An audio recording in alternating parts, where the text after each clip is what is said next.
Someday, I will own the world. Oh, hello there! How'd you get past the hounds? Well, that doesn't matter.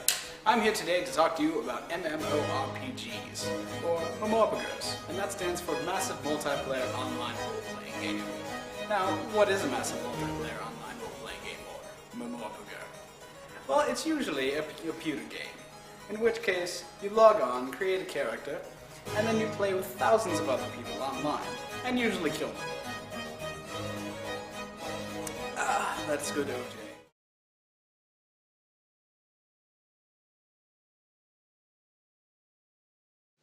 To effectively play and live in the vast worlds of MMORPGs, or MMORPGs again, favorite term, there's a few key terms you should probably know. You have the aggros, you've got hate, it's a very, very aggressive world. We've got pulls, mobs, buffs, grats, I don't know, don't ask. We've got pugs, that's the weirdest one, I think. It's supposed to be a dog of some sort. DPS, DD, tank, douchebaggery. Another one very frequently screamed over the chat boxes, I believe. Anyways, we're going to look at some of the more advanced terms today.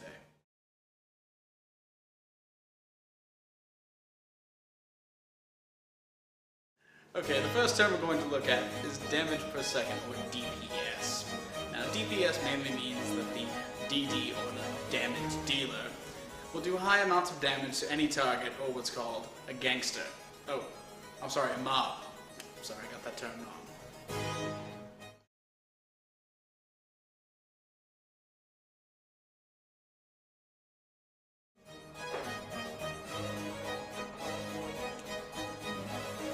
That's a good Chardonnay. I'm here to talk to you now about PvE, or player versus environment, and that's usually when your character will go out through large amounts of terrain and kill things from wild boars to hellspawn from the underworld. Usually you can go out with either large groups of people or by yourself and just run through the forest and kill boars. Usually the strength of the monster depends on how much experience you get. A level 1 boar could give you 2 experience, whereas a level 50 demon from hell could give you 5 million experience. It really depends. You use this experience to gain levels and abilities later on. These abilities could do anything from healing your character from -2 health to destroying entire armies. It really depends. Your class, character, and your sense of humor, really.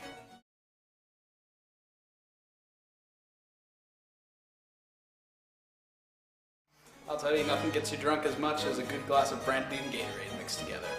But we'll save that. Another element of MMORPGs, or MMORPGs as I like to call them, is PvP. And this is usually when you'll find yourself in a town and some jackass just decides to throw down with you. He'll usually invite you to a PvP match, in which case he'll usually kick your ass. It doesn't matter what level you are. They're just jackasses. Some games are actually centered around PvP and fighting, in which case you just kill each other to gain levels. It's a lot like PvE, but a much more douchebaggery goes around.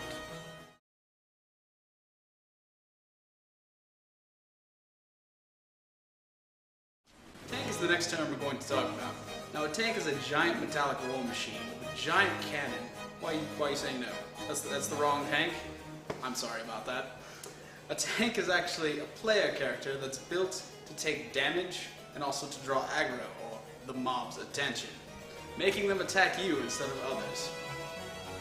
Tanks create what's called a hate level, which makes the mob hate the tank and not really pay attention to the other characters. It's kind of like real life when you think about it.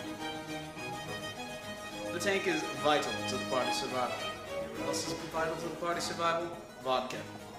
More importantly, the healer is also vital to the party's survival. See, the healer also acts as a buffer. Buffs are magic spells that the healer uses to make your party more effective in battle. But let's face it, without the buffs, you guys just suck. Now, buffs can range anywhere from magic regeneration to health point regeneration to faster movement to just increasing the strength of your players. In fact, I've seen players flip cars before. That's actually a lie. I've never seen a player flip a car, but I would like to see it happen. Now, how's the American doing? On to his second car. Quite nimble in his feet for a strong, heavy man. Anyways, the buff list goes on and on, but let's face it, we just don't have time for that. Which brings me to my last definition, raiding. I guess what raiding really is when you get a large group of parties together to go against a common foe that's usually incredibly overpowered by some force or something, and it'll usually kill your team. It takes about 24 hours to kill this demon thing, you know. Anyways, so just be prepared for any type of raid you have. So, I guess that's all the lessons I have for us today, so I'll see you next time. Now I'm releasing that.